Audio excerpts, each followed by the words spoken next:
Jemaat terkasih dalam Tuhan, beberapa minggu yang lalu kita mendengar kabar cukup memilukan karena beberapa pelajar SMP 1 Turi yang sedang menyusur sungai hanyut diterjang derasnya arus hingga beberapa siswa-siswi meninggal dunia. Tentu kita semua menyayangkan mengapa itu harus terjadi.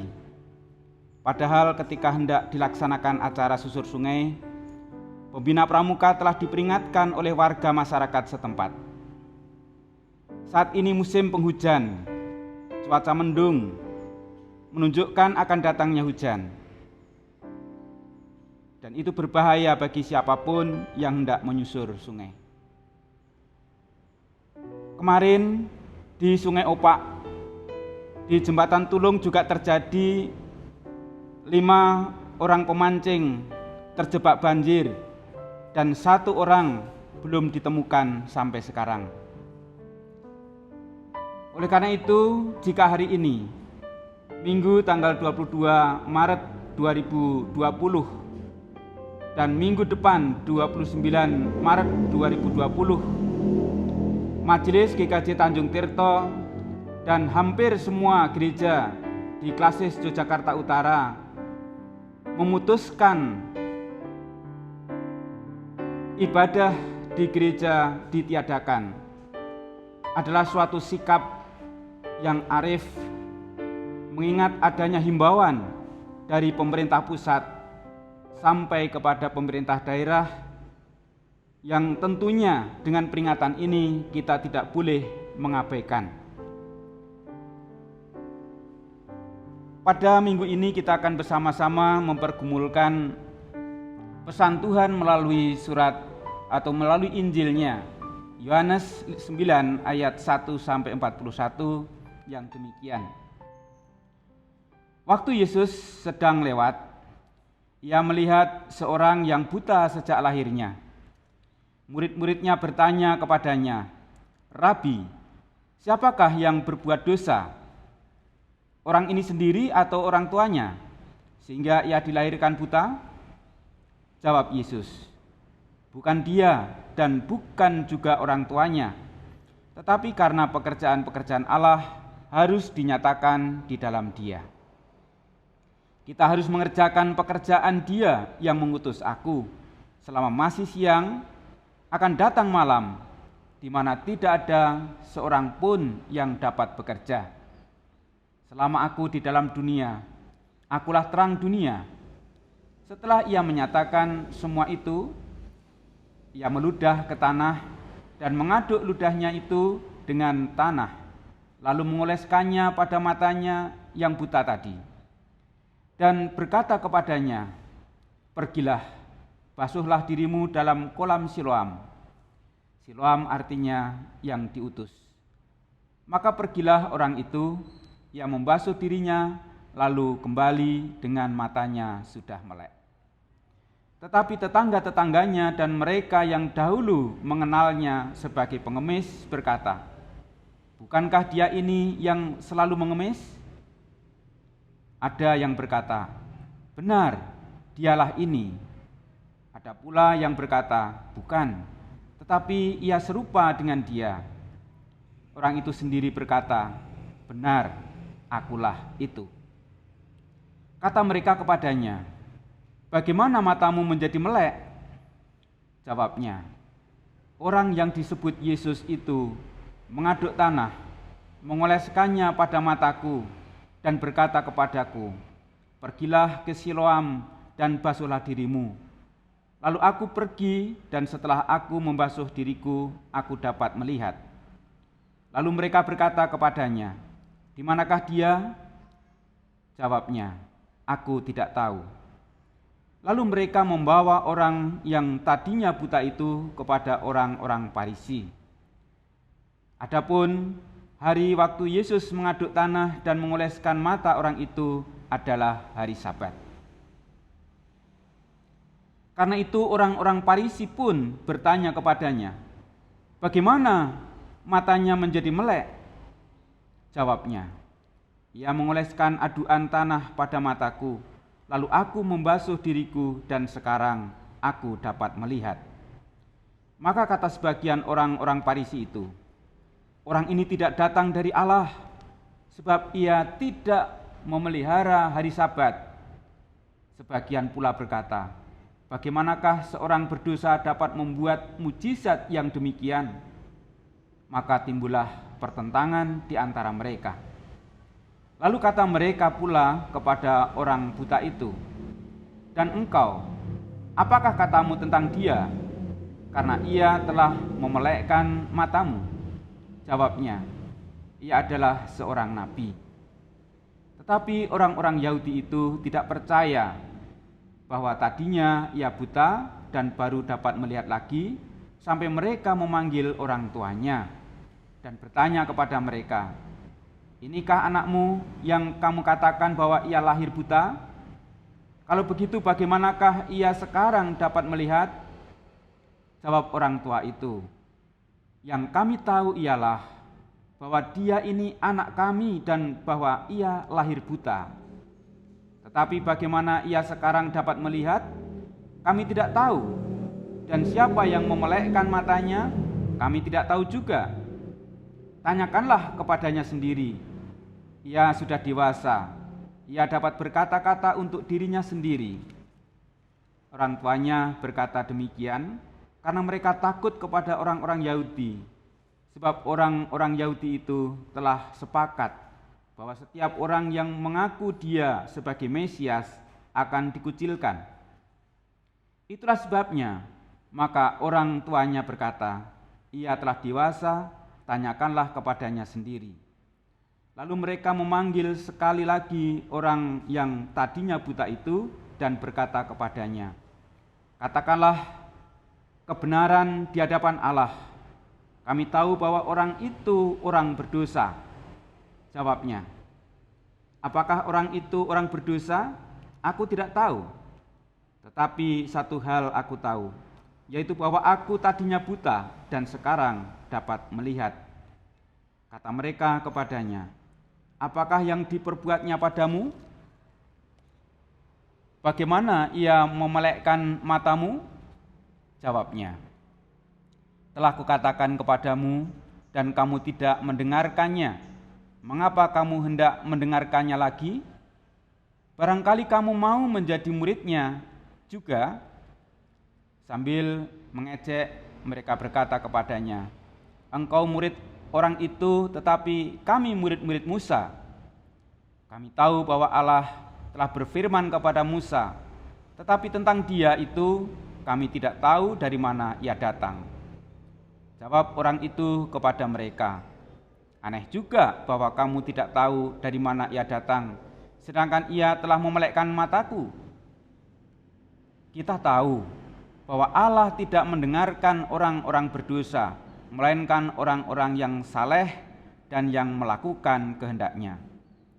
Dari dahulu sampai sekarang tidak pernah terdengar bahwa ada orang-orang memelekkan mata orang yang lahir buta. Jikalau orang itu tidak datang dari Allah, ia tidak dapat berbuat apa-apa." Jawab mereka, "Engkau ini lahir sama sekali dalam dosa dan engkau hendak mengajar kami?" Lalu mereka mengusir dia keluar. Yesus mendengar bahwa ia telah diusir keluar oleh mereka. Kemudian ia bertemu dengan dia dan berkata, "Percayakah engkau kepada Anak Manusia?"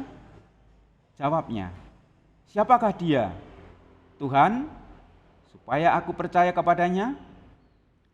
Kata Yesus kepadanya, "Engkau bukan saja melihat dia, tetapi dia yang sedang berkata-kata dengan engkau, dialah itu." Katanya, "Aku percaya Tuhan." Lalu ia sujud menyembahnya.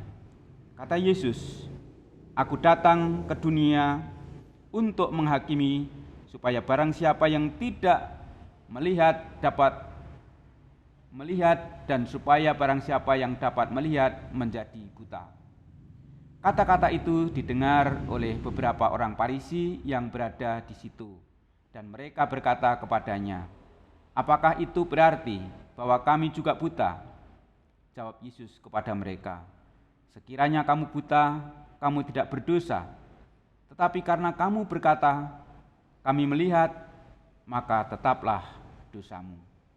Demikianlah sabda Tuhan yang berbahagia mendengarkan firman serta memeliharanya dalam kehidupan sehari-hari. Jemaat Tuhan terkasih, dari bacaan Yohanes 9 ayat 1 sampai 41, kita akan renungkan dengan tema memberitakan karya Tuhan.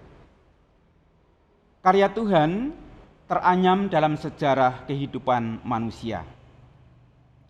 Hidup manusia sangat dinamis. Banyak peristiwa yang dialami di suatu tempat langsung diketahui di seluruh dunia karena faktor teknologi informasi dan komunikasi yang sekarang ini. Dari sekian banyak peristiwa yang terjadi dalam hidup, bisa menjadi bahan untuk ditutur tularkan dengan segala konsekuensi, berdampak bagi siapapun yang menerimanya. Dalam penghayatan iman atau spiritual, hidup manusia senantiasa ada dalam campur tangan Tuhan yang Maha Kuasa.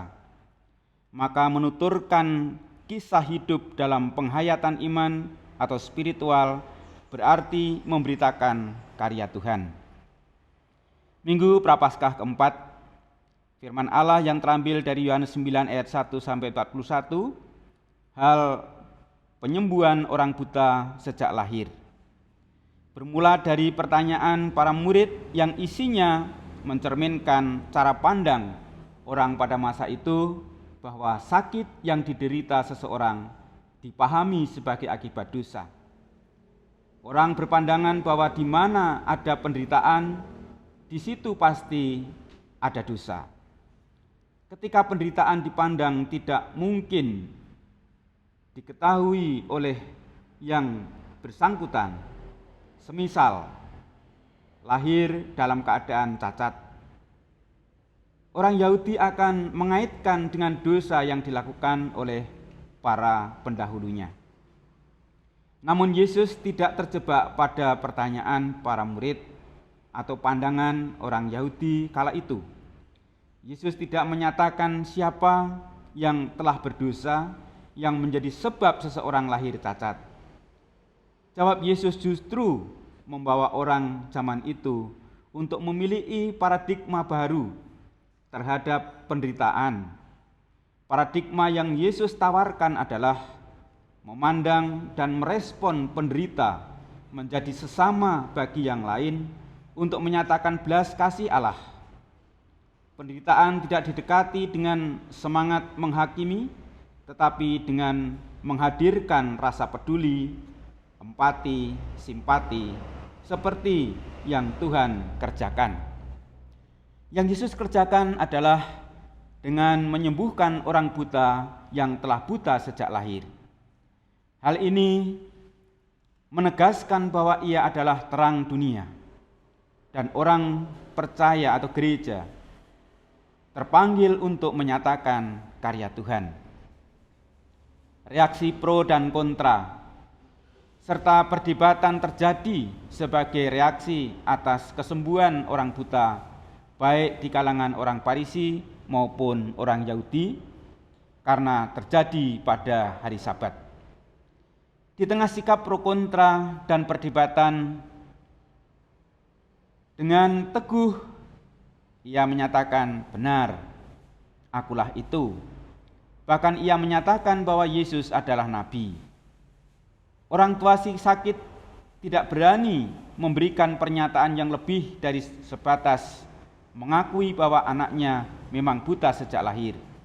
Sedang proses bagaimana anaknya sembuh, orang pada waktu itu disuruh tanya sendiri pada anaknya yang kala itu sudah dewasa. Dengan demikian, kita sebagai orang dewasa punya tanggung jawab memberitakan karya Tuhan, supaya yang kita alami dalam kehidupan kita masing-masing boleh menjadi kesaksian yang hidup, menjadikan nama Tuhan dimuliakan. Memang tidak mudah untuk menyaksikan di dalam kehidupan kita tentang karya Tuhan, karena dengan kesaksian itu bisa saja kita mendapatkan penolakan, dikucilkan. Sungguh pun demikian, kita sebagai orang percaya, kita sebagai gereja, marilah kita mengemban panggilannya, memberitakan karya Tuhan. Jemaat Tuhan yang terkasih, hidup manusia tidak dalam kondisi yang ajek, selalu berubah dan silih berganti, yang kemudian berujung pada susah, senang, gembira, sedih yang dirasakan. Menjalani hidup senang dan gembira itu mudah, namun sebaliknya hidup susah dan sedih oleh karena penderitaan, banyak orang tidak sanggup menjalaninya. Penderitaan dengan berbagai ragam model dan jenisnya adalah bagian dari realita kehidupan manusia. Atas realita kehidupan yang demikian ini, manusia merespon dengan beragam sikap dan cara. Ada yang merespon negatif, namun juga ada yang merespon dengan sikap positif. Untuk menjadi orang yang merespon negatif atau positif itu adalah keputusan pribadi yang bisa kita pilih. Namun melalui kisah dalam Injil Yohanes bacaan kita hari ini, sekurang-kurangnya kita diajari 3 hal. Yang pertama, tidak mudah untuk memberikan penilaian dan pernyataan penghakiman terhadap orang yang menderita sebagai akibat dosa yang telah dilakukan oleh yang bersangkutan atau oleh para generasi pendahulunya. Cara yang demikian ini tidak memberikan perubahan apapun, baik bagi si sakit maupun bagi pertumbuhan dan perkembangan kehidupan iman kita. Yang kedua, kita diajari untuk mengupayakan diri, memiliki cara pandang dan sekaligus memiliki sikap yang positif terhadap siapapun yang menderita. Karena ketika kita menjumpai penderitaan, Tuhan berkenan memakai kita menjadi alatnya untuk menyatakan pekerjaannya. Hal itu kita lakukan dengan cara berempati dan menolong orang lain untuk meringankan beban dari mereka yang sedang menderita. Dan yang ketiga, bila kita sendiri yang Tuhan izinkan mengalami penderitaan, kita juga diajar untuk tidak mencari kambing hitam. Hal ini penting untuk dicamkan, sebab ketika manusia mengalami penderitaan, selalu terselip peluang dan potensi pada diri manusia untuk menyalahkan pihak lain. Namun Injil Yohanes yang menjadi teks bacaan saat ini menuntun kita untuk tetap meyakini ada belas kasih Allah yang teranyam dalam seluruh kehidupan kita.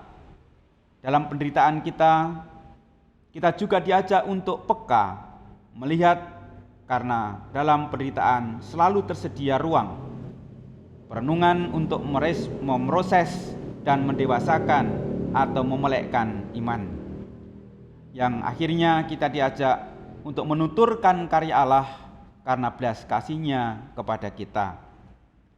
Menjalani hidup dalam rangkaian menerima dan sekaligus menyatakan karya Tuhan tidak selalu mudah untuk dijalani, karena ada konsekuensi yang menyertai.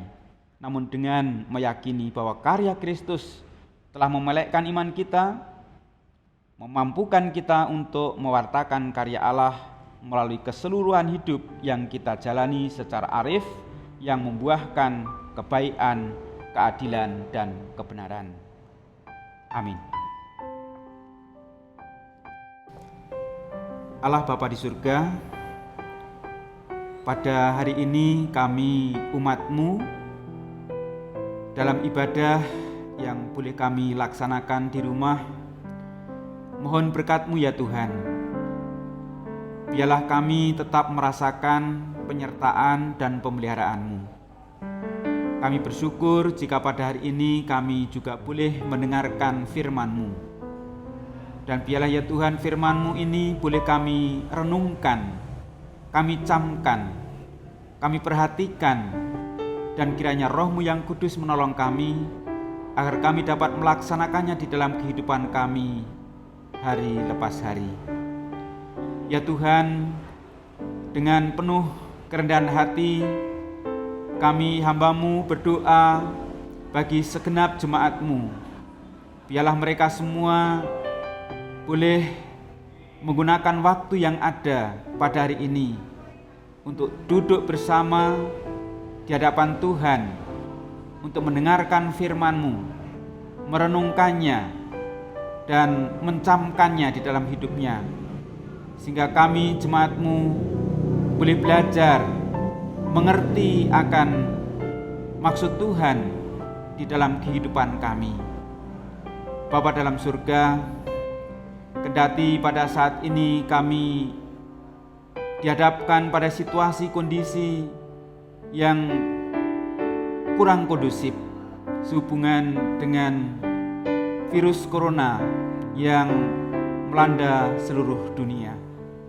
Namun kami percaya Tuhan bahwa Engkau yang Maha Kuasa, Engkau akan menolong, melindungi, dan menyelamatkan umat-Mu.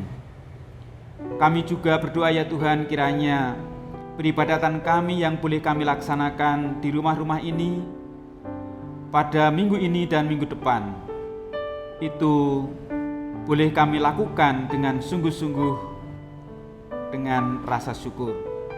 Dan kami pun tentu merindukan untuk bisa kembali beribadah di gereja seperti semula.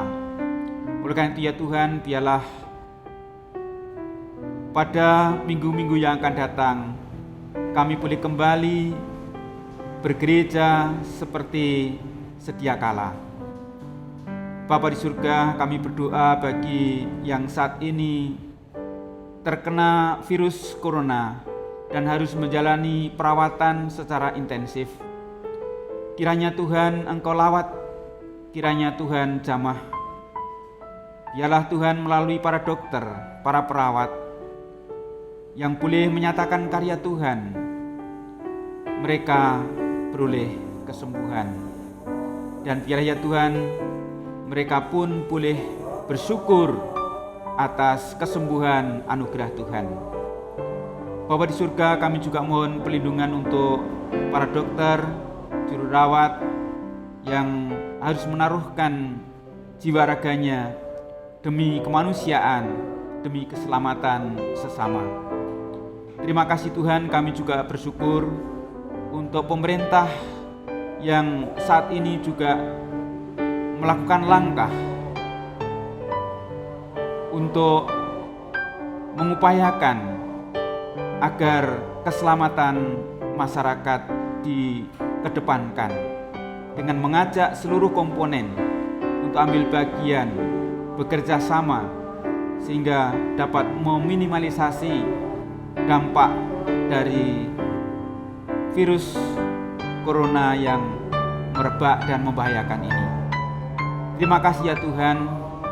Inilah doa-doa kami yang kami naikkan di dalam nama Tuhan kami, Yesus Kristus. Amin.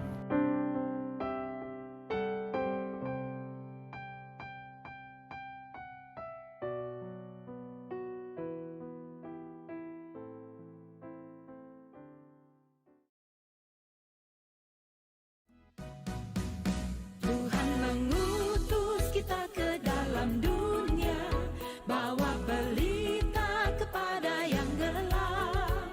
Meski dihina serta dilanda duka,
Tuhan mengutus kita ke dalam dunia.